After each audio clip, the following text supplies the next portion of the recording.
Il est là avec nous, honorable, soyez le bienvenu. Merci Delphin et salut à tous les téléspectateurs. Voilà, nous vous avons invité par la recommandation de votre électorat et la population en général parce qu'ils estiment que vous avez des choses à dire pour aider la nation. Nous voulons le bien de la République, mais une question d'abord directe, honorable, vous êtes de l'opposition ou de la résistance? Nous sommes de la résistance. L'on ne peut parler d'opposition que si il y a eu des institutions issues d'élections régulièrement organisées et proclamées. Or, jusqu'à ce jour, la CENI est incapable de publier les résultats des élections de 2018, bureau de vote par bureau de vote. Vous savez tout ce qui s'est passé avec l'invalidation des députés à la présidentielle. Vous connaissez tout ce qui s'est passé, vous n'avez qu'à lire le dernier rapport publié par ce journal américain qui atteste que Martin Fayoulou, n'est-ce pas, a obtenu les 62 et ce journal publie les confidences de M. Nanga qu'il a eu peur de la mort pour oser dire la vérité des yeux, raison pour laquelle nous nous inscrivons dans la résistance, même au sein de l'Assemblée nationale. Même au sein de l'Assemblée nationale, vous êtes dans la résistance. Parlons de l'actualité. Je rappelle que vous êtes député national.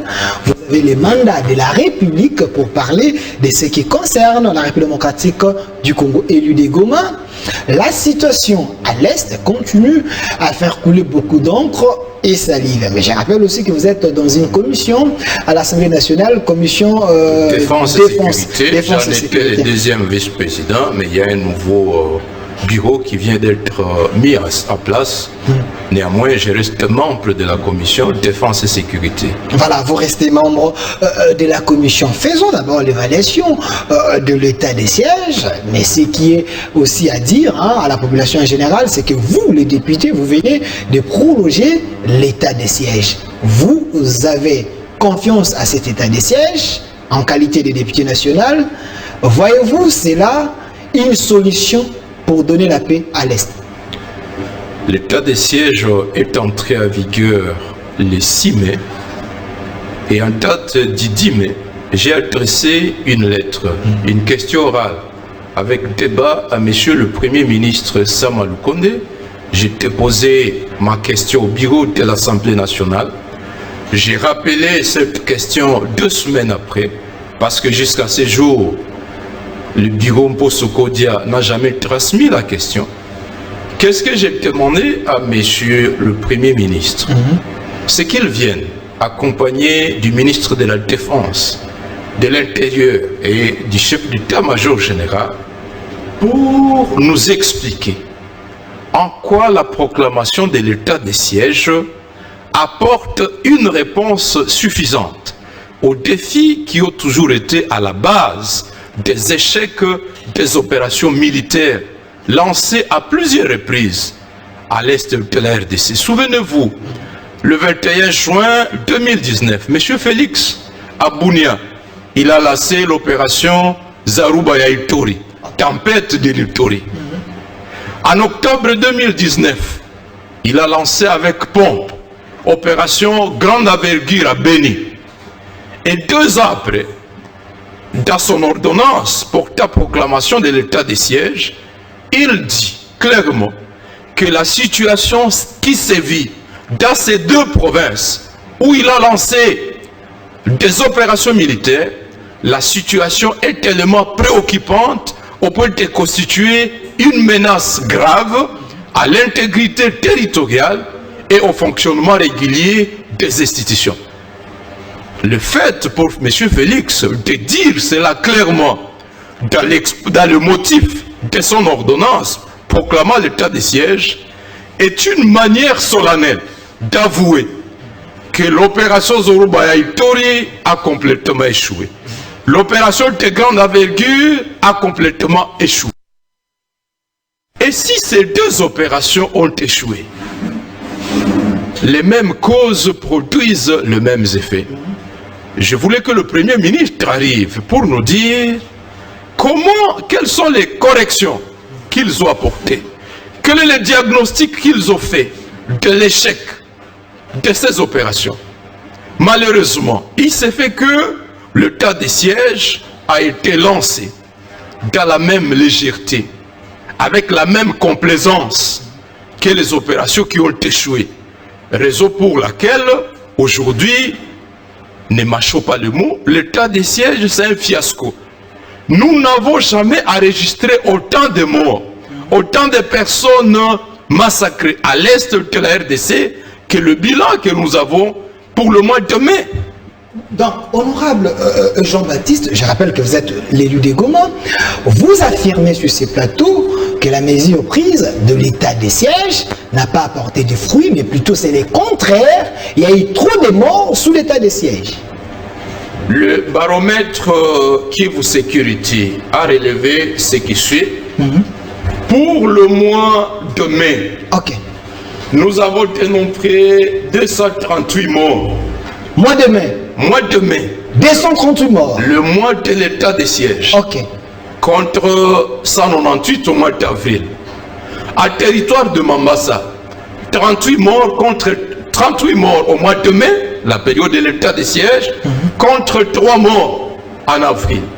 Les collègues élus nationaux de Béni ont fait un monitoring. J'espère que vous avez lu les rapports.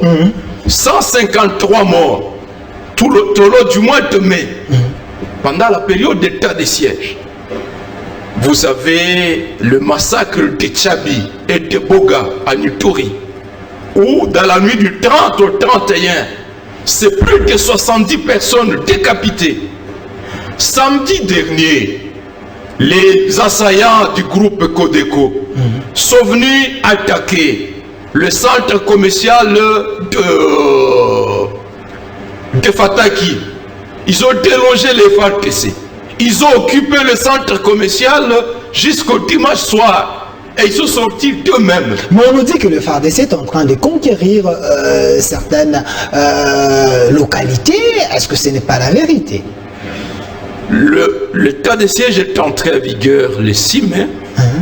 Jusqu'à ce jour, il n'y a pas d'opération militaire qui a été lancée. La seule opération militaire qui a été lancée, c'est à Nituri, sur la RN 27, la route vers l'Ouganda. Il est vrai, là, les FARDC ont enregistré un succès. Ils ont délogé les miliciens Coteco de la barrière qu'ils avaient érigée sur cette route et par laquelle ces miliciens percevaient énormément de fonds. Mais les FARDC se sont limités là. Ils n'ont pas poursuivi ces miliciens. Ces miliciens sont partis se réorganiser et la preuve, ils sont venus attaquer au centre commercial de Fataki. Comment ça? Dans le territoire de Massissi au nord Kivu, près du centre du chef-lieu de Massissi à Louachi. Ce sont les miliciens qui sont venus attaquer les FARDC. Donc, avec la proclamation de l'état de siège, les groupes armés ont eu peur. Ils ont décidé d'observer une trêve. Mais au fil du temps, ils se rendent compte que c'est une coquille vide. Et la peur disparaît, ils reviennent à l'attaque. Mais nous avons assez de militaires. Nous avons plus de 21 000 FARDC qui ont été envoyés là-bas. Pensez-vous que ces 21 000 ne font pas régulièrement leur travail comme il faut, que ces infiltrés ou soit ces soldats, les ADF peuvent revenir facilement comme ça? Nous avons des vaillants combattants, des militaires sans pareil. Je pense que les États-Unis et beaucoup d'autres pays n'ont pas le type d'hommes, de militaires congolais que nous avons. Mais il est placé dans des conditions inimaginables. Vous voulez dire quoi en disant que les conditions inimaginables? Écoute-moi s'il te plaît. Pendant le mois de mai, sous le régime de l'état de siège, les militaires en opération à Béni n'ont pas eu à manger. Vous êtes sûr? C'est seulement le 12 juin que la ration alimentaire a été donnée. Vous êtes sûr? Mais je suis de Goma, je suis de la commission de défense. Vous êtes député national. Je suis député vous national pensez, et je me préoccupe de très près de la question. Vous pensez que le chef de l'État qui dit il va soutenir l'armée, il y a le peuple d'abord, les soutiens, ainsi de suite, nos FARDC part en guerre sans avoir à manger. Vous affirmez cela? Mon frère, j'ai été sur la ligne de front de Moalika. J'ai rencontré des militaires qui, en collaboration avec la population de Béni, ont délogé des ADF. Mais sous quelles conditions sont-ils placés? Ils se nourrissent d'une chikwang pour 48 heures. Une chikwang. C'est ça les conditions de travail. Quelle logistique? Pour tout un régiment, c'est à peine que vous pouvez retrouver une jeep. Alors que ceux qui sont ici à Kinshasa, des ministres, des conseillers à la présidence et tels, eh bien, prennent tous les luxes à se payer de véhicules avec le moyen de l'État. Combien de fonds arrivent? L'Assemblée nationale avait déjà mis sur pied une commission d'enquête. Parce que depuis que la guerre a commencé, les tueries ont commencé à Béni et à Nitori, l'Assemblée a seulement dépêché des missions d'information. Nous avons dit, nous devons voir de très près, nous devons fouiner. Pourquoi les opérations militaires ne réussissent pas? Et pour la première fois, l'Assemblée a décidé de créer une commission d'enquête avec un mandat robuste. Dans le terme de référence de cette commission, il fallait auditer les finances destinées aux opérations militaires. Parce que, qu'est-ce qui se passe? J'ai mené des enquêtes. Après l'opération dite de grande envergure, lancée avec beaucoup d'espoir à Béni, en octobre 2019, les FARDC ont fait du grand travail.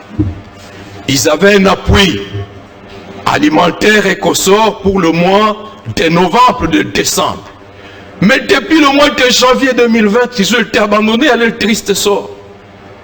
De janvier à juillet, les opérations n'ont pas reçu plus de 25 000 dollars.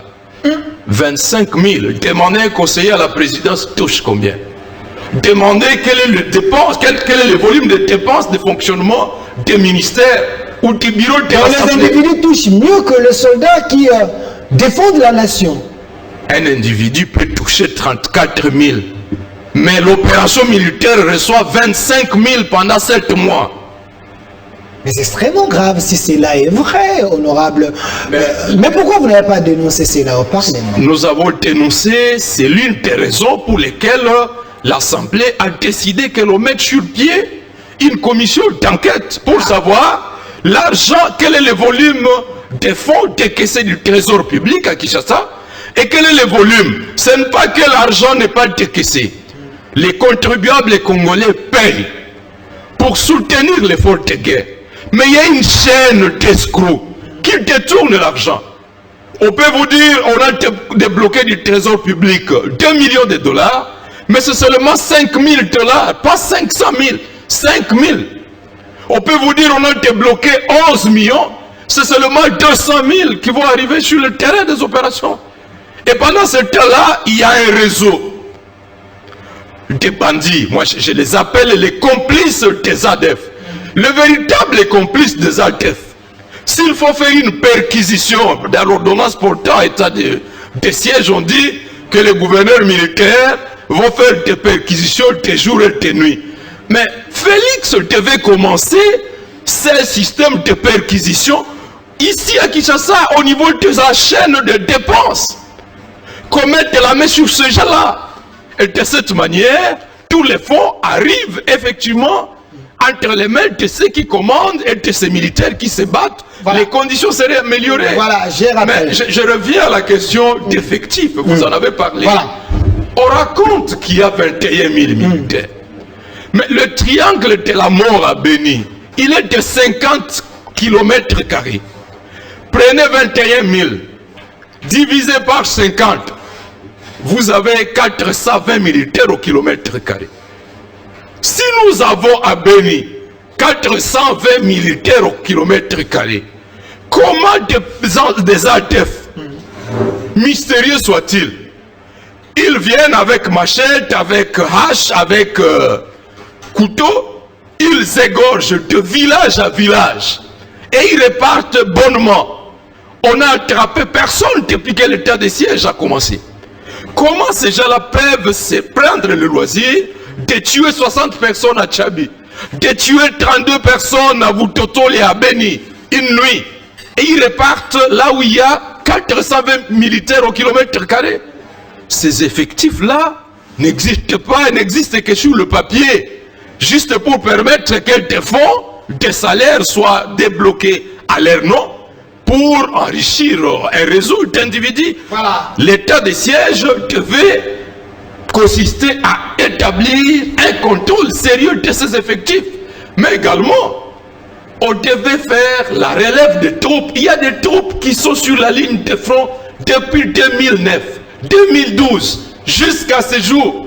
Ils sont humains, ils assistent à ces atrocités au fil des temps. La population a perdu confiance dans la plupart d'unités. La société civile, les députés, nous avons réclamé qu'on relève, mais l'état de siège n'a apporté aucune réponse à tous ces défis. Et les résultats, comme je l'ai dit, les mêmes causes produisent les mêmes effets. Nous en sommes à un fiasco. Voilà, merci honorable Jean-Baptiste. Je rappelle qu'il est secrétaire général adjoint de l'ECD, parti cher à Martin Faïlou. Il est également dans la commission défense au Parlement. Et puis, il est là, on est en train d'analyser l'actualité avec lui. Vous êtes en train de nous suivre partout dans le monde. On est sur Canal Plus plutôt, fréquence 349. Il y a déjà des questions que vous posez. Est-ce que nous puissions les relier à notre invité? On vous pose la question chez monsieur Mwakassa depuis Ituri. Il dit tout ce que vous êtes en train de dire, si c'est vrai, pourquoi vous avez prorogé l'état des sièges? Bonne question. Alors, l'Assemblée a prorogé l'état des sièges par une décision de la majorité. Il est vrai que les débats étaient houleux et je salue le courage de tous les collègues députés qui n'ont pas gardé silence. Et au bout des comptes, le président de l'Assemblée, l'honorable Mposo Kodia, a promis qu'un débat d'évaluation de l'état des sièges devait être organisé la semaine passée. Et que, en attendant, il fallait autoriser la prorogation. Et c'est sur ce compromis que les députés ont autorisé la prorogation. Mais jusqu'à présent, ce débat d'évaluation n'a pas encore eu lieu.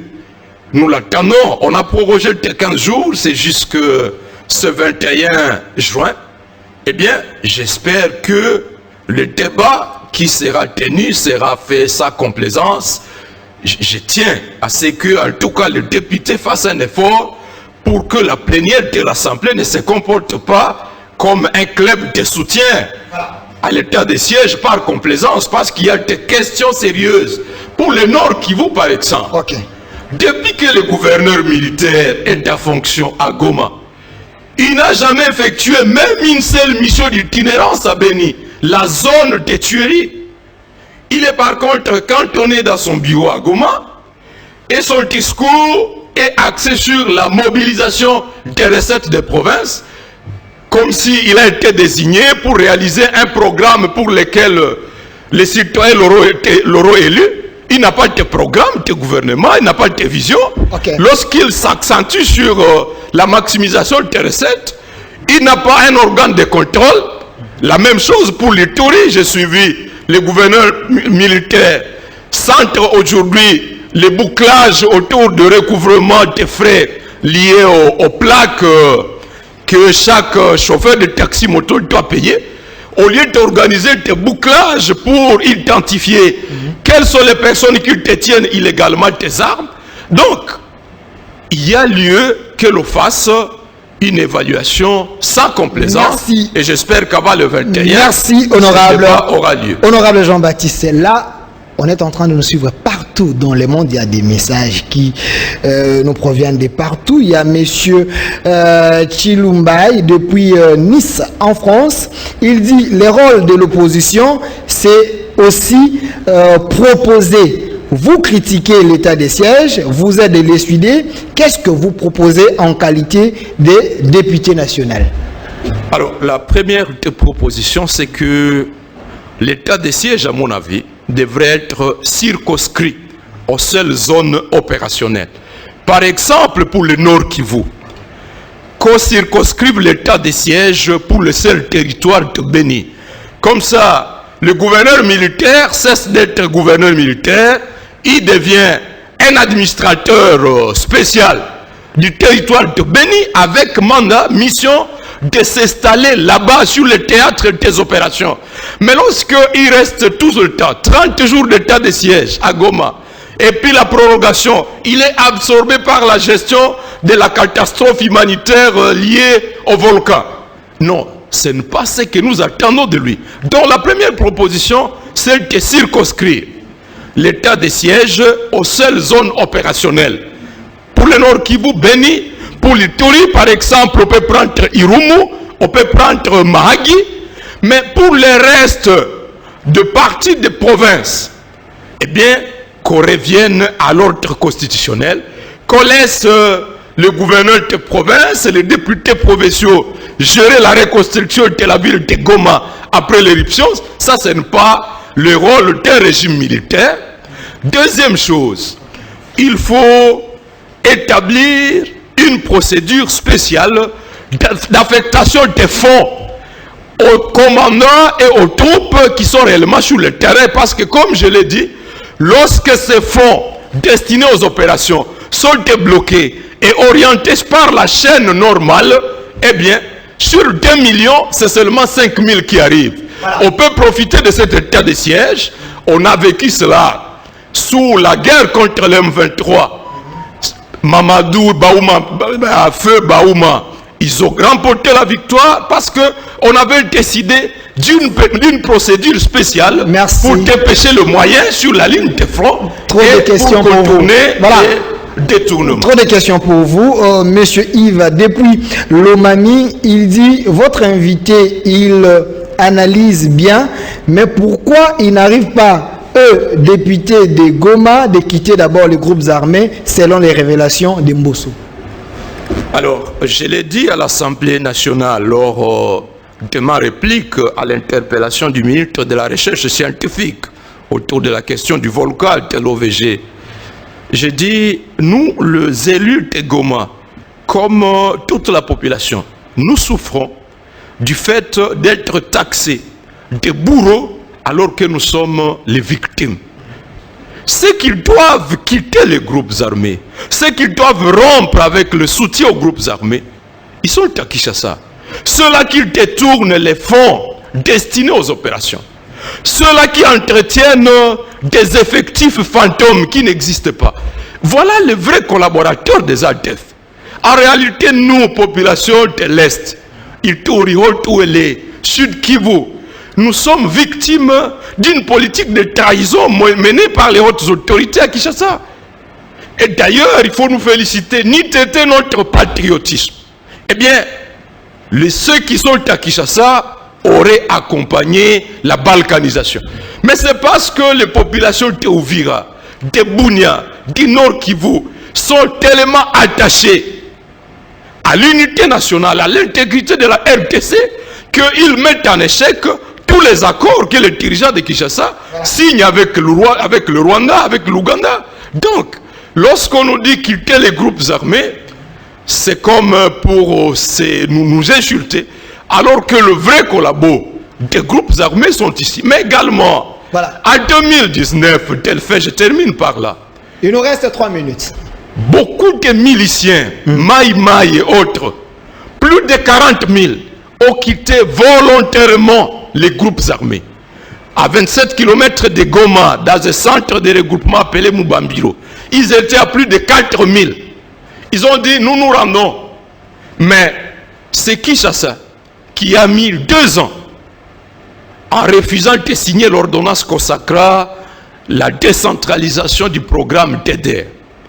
La Banque mondiale avait déjà promis de donner des fonds. Et les 3 gouverneurs de l'Ituri, du Sud Kivu et du Nord Kivu sont venus ici à Kinshasa proposer une approche décentralisée pour que ces fonds et ces miliciens démobilisés soient affectés par exemple à la réouverture de la route Goma-Massissi-Walikale, des routes de dessert agricole dans le Sud Kivu, dans l'Ituri. Comme ça, ces miliciens sont utilisés comme main-d'œuvre, mais également ces fonds de la Banque mondiale aident à la réouverture de ces routes-là. Mais parce qu'il y a eu, on a parlé de millions d'argent, les gens de Kinshasa ont dit c'est mouillé, rétro-commission. Et on a bloqué la signature de l'ordonnance qui consacre le TDRC. Il fallait simplement qu'on désigne un coordonnateur national jusqu'à ce jour. Et ces miliciens, je suis arrivé au centre de Mubambiro, sur 4000, je n'ai retrouvé que 350. Donc les Congolais eux-mêmes travaillent pour que le Congo n'avance pas, si je vous comprends bien. J'ai relu, c'est là une question, monsieur Moussafiri depuis Norvège, il dit, nous suivons la situation de notre pays avec tristesse, mais lorsque un député national se présente sur votre plateau, il dit il est de la résistance, du moment que le problème qu'il est en train de relever, c'est le problème général qui intéresse les Congolais. Pourquoi ne pas s'allier à Félix Tshisekedi pour proposer ce qu'il est en train de dire au lieu de rester dans la résistance? C'est aussi votre mot de la fin. Bien, nous avons estimé que le lien, l'Est de la RDC souffre d'une politique de relations vis-à-vis principalement du Rwanda. Quel est le changement que M. Félix a apporté dans sa politique avec Kagame? Souvenez-vous qu'en octobre 2019, on a signé un accord pour la réintégration des ex-M23. On a même signé un accord pour un état-major intégré. N'eût été la contestation de l'opinion publique nationale, Dieu seul sait où est-ce que nous en serons aujourd'hui. Et donc, nous restons dans la résistance parce que c'est par cette résistance que nous mettons en échec toute cette stratégie de trahison que les dirigeants mènent, qui sont contraires à l'intérêt, à la sécurité de l'Est de notre pays. Merci, honorable Jean-Baptiste. Je rappelle que vous êtes secrétaire général adjoint de l'ECID, parti cher à Martin Fayoulou, député national, élu de Goma.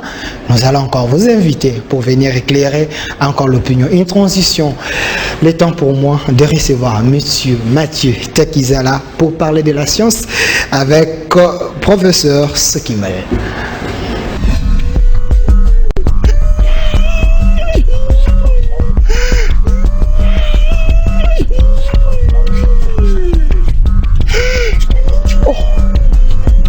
Modero, ole la poignée.